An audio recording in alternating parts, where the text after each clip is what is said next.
Hello, I'm Jeff Hullinger. James Earl Carter, better known simply as Jimmy, once described himself as conservative, moderate, liberal, and middle of the road, often confounding the expectations of those he served and those who served with him.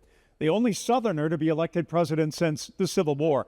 His one and only term was considered at times a failure of policy and the man. But since his departure from the White House, there is new perspective, new thought that many of his ideas were simply ahead of their time. His post-presidency work championing human rights, monitoring elections, and supporting the eradication of many diseases also has helped rejuvenate his reputation. Peter Biello takes a look at the life and times of the 39th president and Georgia's own Jimmy Carter. He was the small-town peanut farmer from Georgia who went on to serve in the White House as the 39th President of the United States. But the achievements of James Earl Carter Jr. went far beyond his time in political office. Known for his toothy smile and soft-spoken Southern cadence, Jimmy Carter was a lifelong humanitarian, a lover of music and poetry, a Nobel Prize winner, a caring husband, father, and grandfather, an unprecedented conservationist, and the first and only Georgian to become President of the United States. He was considered to be honest, intelligent, disciplined, and energetic, and, at times, stubborn, impatient, self-righteous, and an enigma to even those closest to him. Born on October 1st, 1924, Carter grew up in Archery, Georgia, just a mile or two from Plains. It was a far cry from the marble and glamour of Washington, D.C., where Carter would eventually reside. Jimmy Carter's mother worked long hours as a nurse in the nearby white and black communities, while his father, an enterprising businessman and farmer, served on the county school board and one term as a state representative. Lillian Carter was gone so much that Jimmy and his two sisters would jokingly refer to a side table near the front door as Mother. They would call this table Mother because Ms. Lillian would leave instructions for them on the table, but it gave you a sense of a little bit of a feeling that she wasn't there for them, that they were latchkey kids, to use an expression from a later generation. In her absence, a family farmhand named Rachel Clark would often spend time with young Jimmy, teaching him about nature, fishing, and spirituality.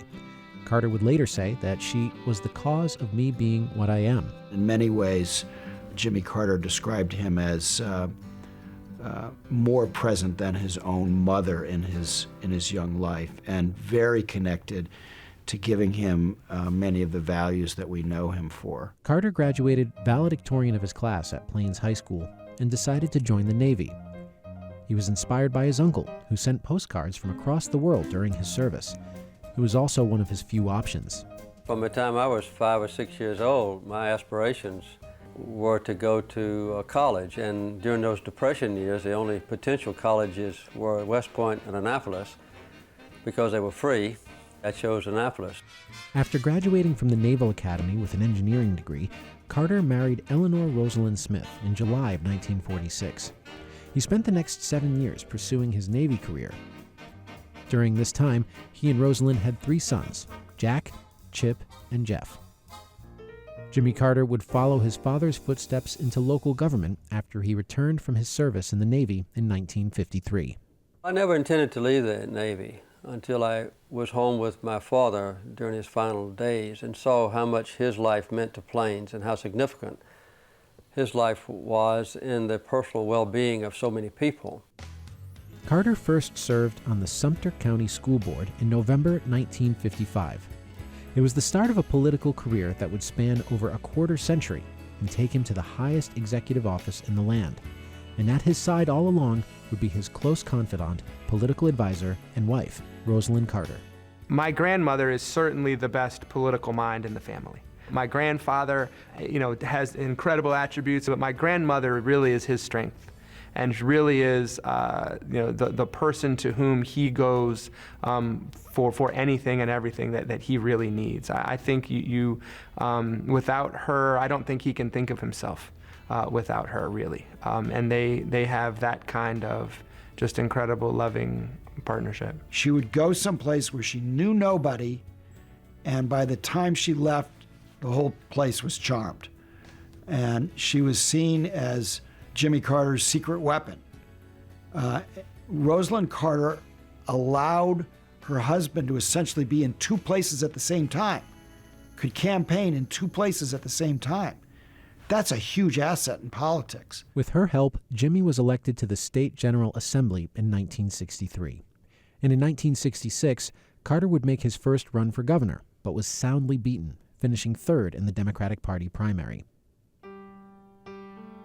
Defeated, exhausted, and in debt, Carter returned to Plains to manage his family farm supply business and plan his next venture into politics.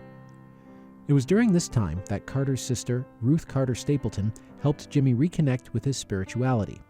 Next year, he traveled around the Northeast for a few weeks doing missionary work. He would later say that it was during this time that he became born again. 1967 was also the year that the Carters would have their fourth child and only daughter, Amy. Carter's 1970 gubernatorial run would feature a more conservative campaign message, a strategy intended to appeal to a wider range of white voters in Georgia's electorate. While he would meet with civil rights leaders, Carter would also downplay appearances before African American groups and sought the endorsement of several avowed segregationists, including Lester Maddox. Indeed, the tone of Carter's campaign did not endear him to the state's black voters during the Democratic primary. Despite winning his party's nomination, he did not receive much African American support. The state's biggest newspaper at the time, the Atlanta Constitution, refused to endorse him and called him, quote, an ignorant, racist bigot. Because he was a really Southern-talking white man, I was discriminating against him in my judgments about him. Once elected, Carter changed his tone dramatically. I say to you quite frankly that the time for racial discrimination is over.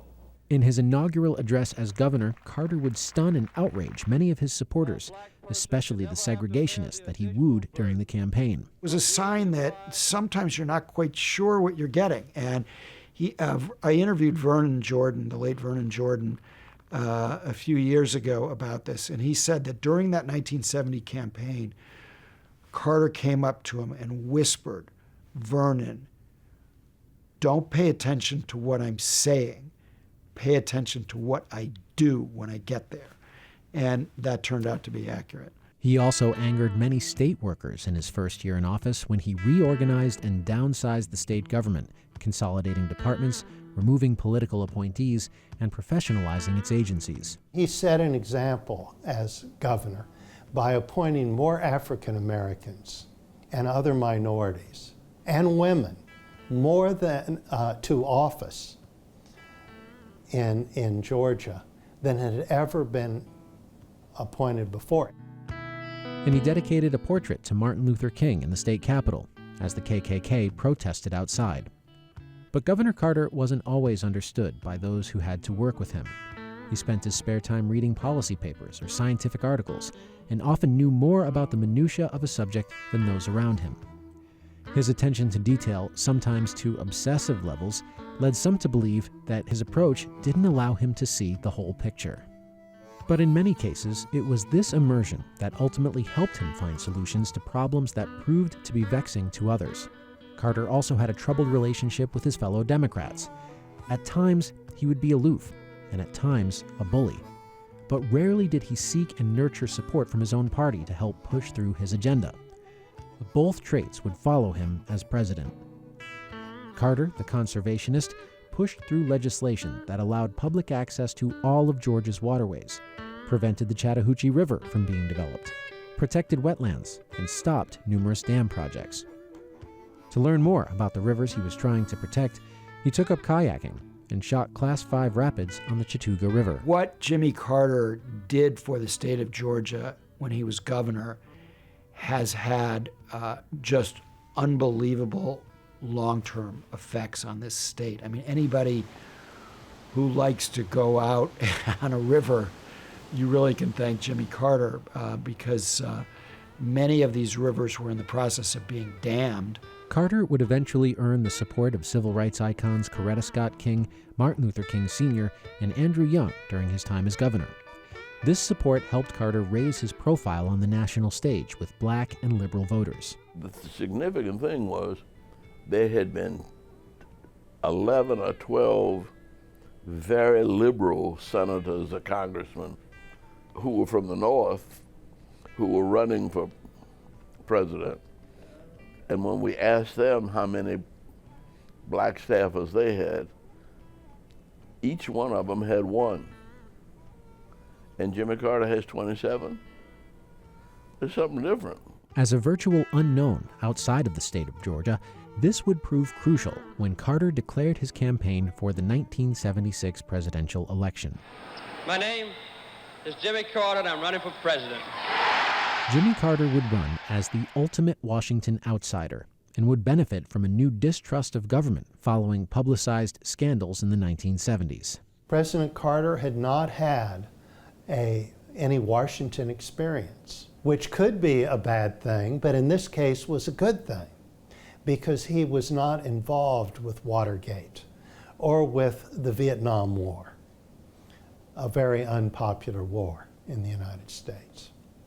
And so he was able to run as a fresh face, someone who would not lie to the American people. He was also a complete dark horse.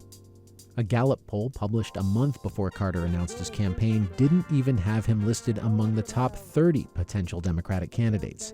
But slowly, Carter began winning over voters with his charm, confidence, youthful energy, and an extremely effective staff.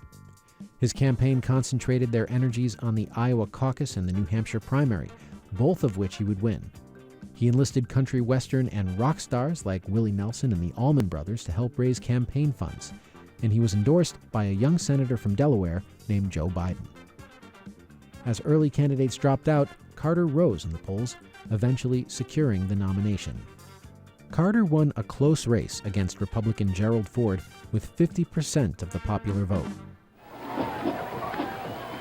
A combination of his outsider image and a yearning for new national leadership among voters would prove to be the difference for the incoming 52-year-old president.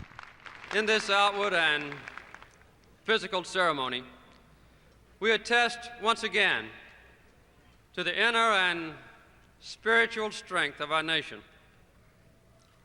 As my high school teacher, Miss Julia Coleman, used to say, we must adjust to changing times and still hold to unchanging principles.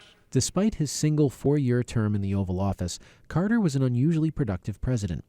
He worked with the Democratic House and Senate to pass more legislation than any president, other than Lyndon B. Johnson, since the end of World War II. He revolutionized the roles of the First Lady and Vice President by empowering them and including them in new expansive roles, and created 2 new cabinet-level departments, Education and Energy. He appointed the first black UN ambassador, Andrew Young, and sent him to Africa to meet with African leaders to ask them what the U.S. could do with them. And he appointed more women and minorities to his cabinet and federal judgeships than any other president up to that time, including future Supreme Court Justice Ruth Bader Ginsburg. But one of his greatest political successes would be linked to his lifelong passion for conservation and the environment. He doubled the size of the National Park Service, one of his many underappreciated accomplishments with the Alaska Lands Bill and many other things that he did environmentally. And then, of course, you know, the first fuel economy standards, the first toxic waste cleanup, the first funding for green energy. The list goes on and on and on of what he did for the environment when he was president. His international diplomacy resulted in the United States and the People's Republic of China agreeing to recognize one another and establish diplomatic relations for the first time in decades. And he negotiated the controversial Panama Canal Treaty, which gave back the canal to Panamanians, averting almost certain conflict. In 1978, the Camp David talks would bring together 2 Middle East adversaries who had already fought 4 wars between 1948 and 1973. Israeli Prime Minister Menachem Begin and Egypt's President Anwar Sadat would wrestle over the terms of a peace treaty for 13 long days. urged on by President Carter, even when all three parties threatened to quit in exasperation, it would ultimately lead to the Camp David Accords, the longest-lasting major peace treaty since World War II. He's most famous for his achievement at Camp David, where he brought peace between Egypt and Israel. President Carter had two great campaigns. One was on human rights in the world, and one was on peace. He was the only president since World War II who did not send American troops into combat. Despite increasing defense spending sharply, his decision to negotiate the SALT II treaty with the Soviet Union led to charges of weakness from conservatives. Congress refused to ratify the agreement after the Soviets invaded Afghanistan. He would later covertly arm Afghani Mujahideen fighters against those same Soviets. He funded the development of top-secret stealth aircraft projects and placed medium-range nuclear missiles in Europe aimed at the Soviet Union. But for many Americans, Carter's presidency became synonymous with pain and suffering. Oil shortages led to long lines at gas stations and increased home heating bills. Slow economic growth following the Vietnam War, coupled with high inflation, termed stagflation, led to astronomically high interest rates, hurting Americans in the pocketbook. Sensing America's morose mood in 1979, President Carter decided to address their discomfort. The erosion of our confidence in the future is threatening to destroy the social and the political fabric of America. He never used the word malaise, but it was called the malaise speech because he attributed some of this unhappiness in the country to what he called a crisis of confidence. And it was true that America was in a kind of a bad, sour mood. And Carter didn't know how to connect to the public and pull the country out of that mood. Hailed at first as a great speech by the press and even his pundits, any momentum he gained was lost by firing a large portion of his cabinet in the weeks after. Americans finally lost their confidence in Jimmy Carter. It was a dramatic turnaround. In the first few months of his presidency, Carter saw his approval ratings reach as high as 75%. But during 1979, his ratings were lower than President Nixon's after the Watergate scandal. In November of that year, 52 American diplomats and citizens were taken hostage in Iran by Islamic students after the U.S. refused to return the Shah, who was in the U.S. receiving cancer treatment, fearing the Ayatollah Khamenei and his fundamentalist regime would execute the former leader. Americans would spend the next 444 days watching the painful nightly news coverage of the hostages being paraded out for the cameras, waiting for the president to do something. Carter refused to bomb Iran, certain that it would lead to the death of hostages. Critics again called his military inaction weak. When diplomatic attempts failed to free the hostages, Carter ordered a risky rescue mission. But it too failed when a U.S. helicopter crashed into a U.S. military plane in the Iranian desert, killing 8 U.S. servicemen. A political challenge by Ted Kennedy in the run-up to the 1980 election for the presidency fractured the party, and while Carter did eventually secure the nomination, like his time as governor, his unwillingness to play the political game left him with few allies and little support within his own party. The growing sense that America had lost its way ushered Carter out of the White House after one term. Ronald Reagan would win the 1980 election in a landslide. He was defeated for 3 reasons: the economy, the fact that he hadn't unified the Democratic Party, and the fact that the hostages had not been brought back safely from Iran at the time of the election. I think the economy was so bad that he would have lost to Reagan in any event. Maybe not by as wide a margin if the hostages had come home safely, but he still would have lost. Because when Reagan turned to the camera in their one and only debate and said, "Are you better off than you were 4 years ago?" there were very few Americans who could say yes. Both Jimmy and Rosalind would later refer to the loss as his involuntary retirement. But that wasn't the end of Carter's life in the public eye. Jimmy Carter came back to Georgia at the age of 55. He was one of the youngest former presidents. and he was not ready to retire. He had a great number of things that he wanted to do, and he wasn't going to hide away. He was going to get back into public life. I was bitter about Jimmy being defeated, yes. First we wrote books, and in writing the books we realized how being in the governor's mansion in the White House had broadened our view of what was important in the world. And I know I woke up one night, Jimmy was sitting straight up in the bed. I thought he was sick because he always sleeps all night long. And he said, I know what we can do at the Presidential Library. We can have a place to resolve conflicts. So it really started to resolve conflicts. In 1982, Jimmy and Rosalind Carter formed the Carter Center. Over the next 4 decades, the Carter family would leave a lasting impression in some of the most underserved communities across the globe through their work at the center. Together with his lifelong partner Rosalind, Jimmy Carter would take on some of the most pressing issues on the international stage. This would be an institution that would deal with conflict resolution, but with all other issues of peace and human rights throughout the world. Disease eradication, promoting sound agricultural practices, election monitoring, building homes with Habitat for Humanity, and high-profile peace missions were also to become part of the Carter Center's ethos. So peace and freedom, human rights, and the alleviation of suffering, the equality of opportunity on earth, the giving of every human being a modicum of self-respect and human dignity, and hope that their future would be better. Those are the things that I believe are completely possible based on the principles that we've established and have continued to pursue at the Carter Center.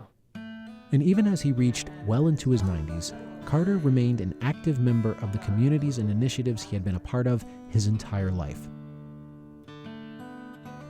James Earl Carter Jr.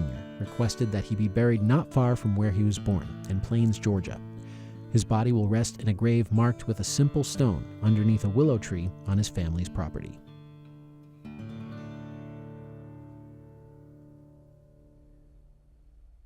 President Carter lost his lifelong partner and wife, Rosalind, in 2023.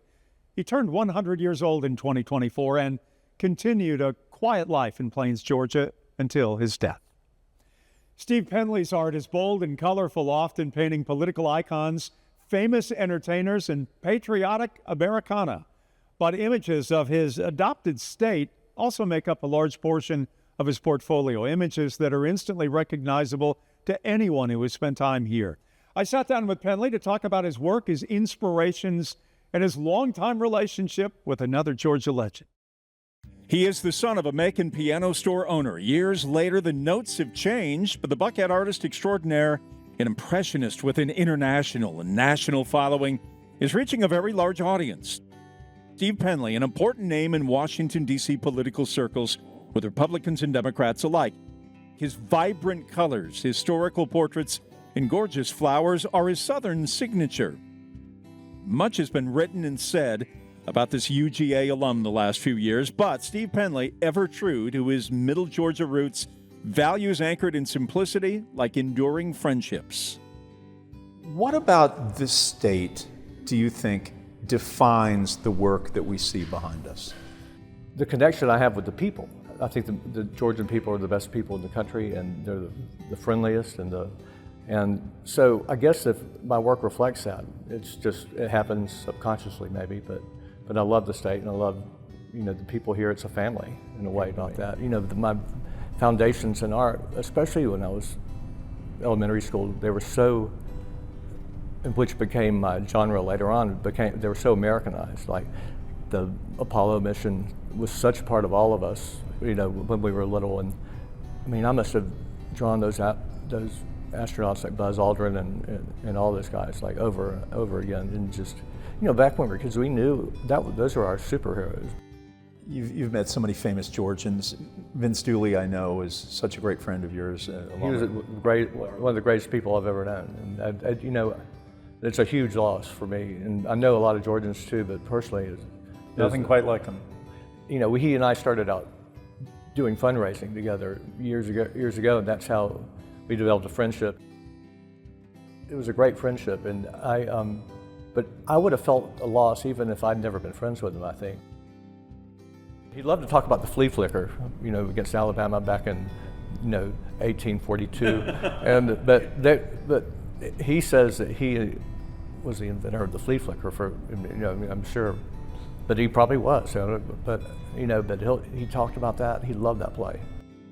I always think that we have had these people here for so long in our community that have been so much a part of our lives that we never think of them leaving, but when they do leave, there's such a void and they are so irreplaceable. It's not the same without them, and Dooley is one of those figures. It was a huge loss. I never knew, how much of a part of my life he was, but it was a privilege to have had such a good friendship with him over the years. I mean, it's one of the greatest privileges I've ever had. I've had a personal relationship even with a lot of these people in these places, and so it's a part of me and a part of everyone who grew up here.